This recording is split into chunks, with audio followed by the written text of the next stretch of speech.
मेरी किस्मत हर मामले में ठीक ठाक है, पर जब बात आती है प्यार की, पता नहीं तब किस्मत को क्या हो जाता है। मतलब जब कोई मुझे अच्छा लगने लगता है ना, या फिर जिसके लिए मैं सीरियस होने लगता हूं, तभी मेरे साथ मजाक हो जाता है। अब देखो ना, लास्ट ईयर ही टेपर टेल के शो पे आया था, बस डिफरेंस ये है कि अब वो नहीं बैठी हुई यहां पे। और वो ना बड़ी इंटरेस्टिंग थी। उसकी इंटरेस्टिंग बात ये थी कि वो जो भी बोलती थी ना, उसका उल्टा हो जाता था। मतलब वो जो भी बोलती थी उसका उल्टा हो जाता था। तो जब वो पहली बार मेरा शो देखने आई और उसने मेरे शो के बाद मुझसे मिली और मुझसे कहा कि यार तुम्हारे शो पे तो बड़ा मजा आता है, अब से मैं तुम्हारे हर शो पे आऊंगी। ये बात उसकी उल्टी पड़ गई। उसने मुझे इतनी गुड मेमोरीज दी हैं, इतनी बेस्ट मेमोरीज दी, मेरी लाइफ की सबसे बेस्ट मेमोरीज दी हैं। मुझे नहीं पता कि लोग अपने एक्सेस को कैसे हेट कर लेते हैं, या फिर मतलब उनके बारे में बुरा भला कैसे कह देते हैं। मैं तो बल्कि खैर अभी उसको एक्स मानता भी नहीं हूं, लेकिन उसने मेरी लाइफ की मुझे बेस्ट मेमोरीज दी हैं। तो मतलब मैं चाहूं भी ना उस पर गुस्सा करना, उससे नफरत करना तो नहीं कर सकता। क्योंकि एक टाइम था मेरी लाइफ में जब मैं ना बहुत ज्यादा लोनली सा हो गया था। मतलब बहुत ज्यादा अकेला। मतलब एक तो मेरे बहुत कम दोस्त हैं और मुझे दोस्त बनाने भी नहीं आते ज्यादा। तो जब वो लोग भी बिजी हो गए थे ना अपनी लाइफ में, सब बिजी हो जाते हैं, तो मैं एकदम अकेला पड़ गया था। मतलब बात करने के लिए कोई है ही नहीं। मतलब ऐसा हो गया था कि अगर मैं 7 दिनों तक अपना फोन छोड़ दूं ना कहीं, तो उसके बाद कोई नहीं पूछेगा मुझसे कि भाई कहाँ है, कैसा है। मतलब कोई स्क्रॉल करते करते मीम दिख गई और मेरा मन किया किसी को शेयर करने का, फिर याद आता है यार इससे तो बात ही नहीं होती। तो हाँ, मतलब एकदम अकेला हो गया था। और दूसरों की जब फोटोज देखता था ना सबके साथ, तो मैं देखता था यार इसके पास भी कोई है, इसके पास भी कोई है, मुझे अकेला छोड़ दिया क्या। मतलब कैसे बताऊं कि आप सेल्फ लव की कितनी भी बातें कर लो कि अकेले रहना, मतलब अकेले रहकर खुश रह सकते हो तुम, पर जब 2 बजते हैं ना रात के और तब लगता है यार कोई होता है यार काश बात बांटने के लिए। तो मैं चला गया था एकदम ही डेस्परेट मोड में अपने, कि यार कोई तो चाहिए बात करने के लिए। तो मैं गया गूगल पे, मैंने टाइप किया टॉप 5 डेटिंग एप्स। गूगल ने 7 बता दी, मैंने 7 डाउनलोड कर ली। मतलब मैंने 7 डाउनलोड करी। अब इतना डेस्परेट हो गया था मैं कि मतलब कोई भी, मतलब मिल जाए बस कोई, है ना। तो मैं अब कर रहा था, 2 महीने तक मैंने लगातार दबा के वो ऐप यूज करी है और कुछ भी नहीं हुआ। फिर ना मुझे खुद पर ही गुस्सा आने लगा, मैं क्या कर रहा हूं। तो मैंने वो सारी ऐप अपने फोन से हटाई और बस इतना कहा खुद से कि यार अब मैं नहीं ढूंढ रहा किसी को, जिसको मिलना है ना खुद मिले। और आपने भी सुनी होगी ये बात कि प्यार कभी भी ढूंढने से नहीं मिलता, वो खुद ढूंढता है तुम्हें। तुम्हें बस इंतजार करना होता है सही वक्त का, प्यार खुद दौड़ कर आएगा तुम्हारे पास। और इस बात का मुझे एहसास हुआ जब मेरी लाइफ में उसकी एंट्री हुई। मतलब मैंने कुछ भी नहीं किया ना, उसको ढूंढा ना रीच आउट किया, कुछ भी नहीं। सिचुएशन ही ऐसी बनती गई कि वो आ गई मेरी लाइफ में।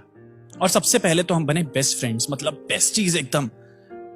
वो मुझे अपने दिन के बारे में बता रही है, सब कुछ बता रही है, मैं उसे अपने दिन के बारे में बता रहा हूं, सब कुछ बता रहा हूं। मेरे फोन का स्क्रीन टाइम 9 घंटे का हो गया था, और जिसमें से व्हाट्सएप का स्क्रीन टाइम 7 घंटे का था। और मैं ये सोच रहा था कि मेरे अंदर इतनी बातें कहां से आ रही हैं। मैं तो इंट्रोवर्ट हूं ना। अब इंट्रोवर्ट लोग यहां से रिलेट करेंगे कि जितने भी इंट्रोवर्ट होते हैं ना, इंट्रोवर्ट्स, वो सबसे ज्यादा बात करते हैं अगर कोई सही इंसान मिल जाए तो। मतलब तुम मुझसे पहली बार मिलोगे ना तो मैं बहुत रूड टाइप का लगूंगा, एकदम बोरिंग पर्सनालिटी है मेरी, ठीक है। लेकिन अगर तुमने हिम्मत करके मुझसे लगातार मिलते रहे, 3-4 मीटिंग्स करी, तो तुम्हें खुद पता नहीं चलेगा कि मैं तुम्हें अच्छा लगने लग गया हूं। और ऐसा ही उसके साथ भी हुआ, उसको मैं अच्छा लगने लग गया। अब ना हम हफ्ते में 3-4 दिन मिलते थे और सीपी में ही घूमते रहते थे। पूरा सीपी नाप लिया था हमने, सीपी में ही घूमते रहते थे। और अब पहली बार ना मैंने ही उससे पूछा था कि बिरयानी खाने चले, और उसने मना कर दिया। और उस दिन हमने बिरयानी ही खाई। मैंने बताया था ना कि वो जो भी कहती थी उसका उल्टा हो जाता था। हाँ मतलब उसने मुझसे कहा था तेरे से तो नहीं पटने वाली मैं, बट पट गई। प्रपोज तो तू ही करेगा, उसने किया। 25 सितंबर 2022, डेट भी याद है मुझे, और याद है उसको सुनाई हुई कविता भी। वो ना रैंडमली मेरी तरफ ना ऐसे टिपिकल सवाल फेंकती रहती थी, और वो एक्सपेक्ट करती थी कि मैं ना कुछ पोएटिक सही जवाब दूं, उसे नॉर्मल जवाब उसे नहीं चाहिए। तो एक दिन हम ऐसी सीपी में घूम रहे थे और उसने मुझसे कहा कि यार आभाष, मैं क्यों अच्छी लगती हूं तुम्हें? अब इसका जवाब मैं नॉर्मली नहीं दे सकता था, मुझे कुछ पोएटिक ही जवाब देना। तो मैंने उससे कहा कि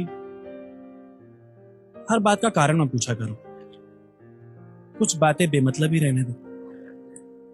अब क्यों अच्छी लगती हो इसका जवाब नहीं, बस अच्छी लगती हो, इतना क्या काफी नहीं? तुम्हारा साथ अच्छा लगता है, तुम्हारे साथ अच्छा लगता है। मेरे मजाक पर हंसो या मुझ पे मजाक बने तो हंसो, बस हंसने का अंदाज अच्छा लगता है।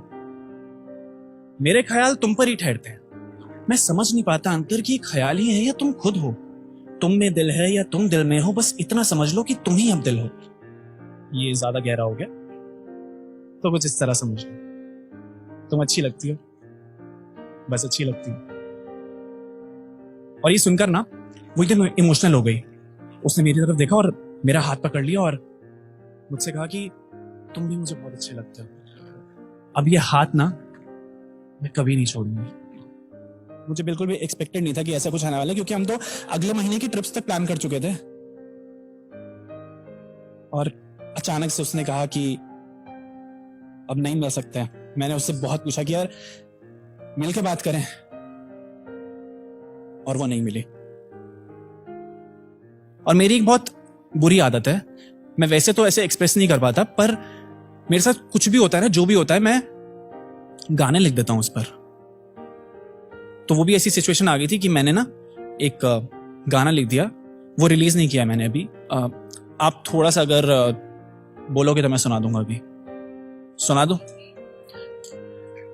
तो मैंने लिखा था कि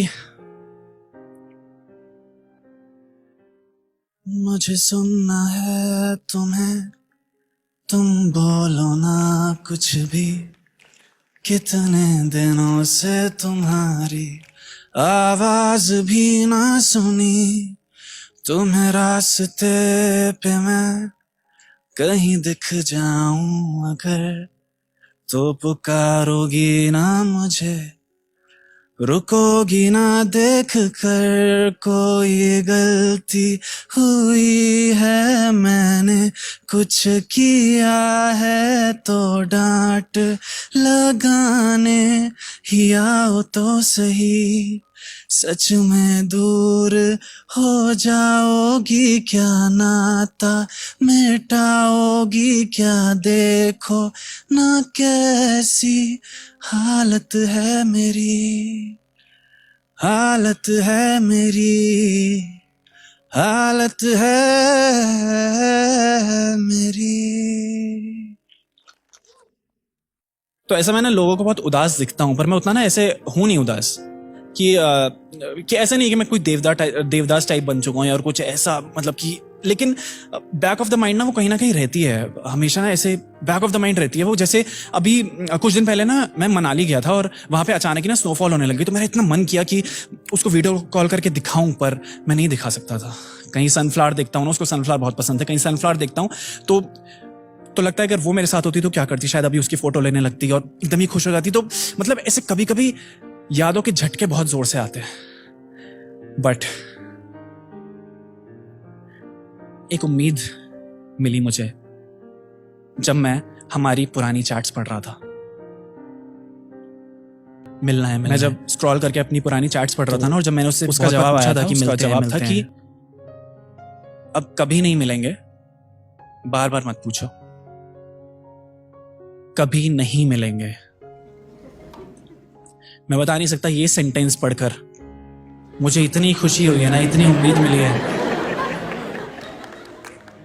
और अगर उसकी ये बात भी उल्टी पड़ती है, अगर उसकी ये बात भी उल्टी पड़ती है और वो आकर मुझसे मिलती है, और या फिर कहीं वो मुझे सुन रही होगी, तो मैं उससे इतना कहना चाहता हूं कि मैं उससे कुछ नहीं पूछूंगा क्या रीजन था, उसे मेरी याद आती है कि नहीं, क्यों गई, क्या हुआ था, कुछ नहीं। मैं बस उससे इतना पूछना चाहता हूं, बिरयानी खाने चले। Thank you so much.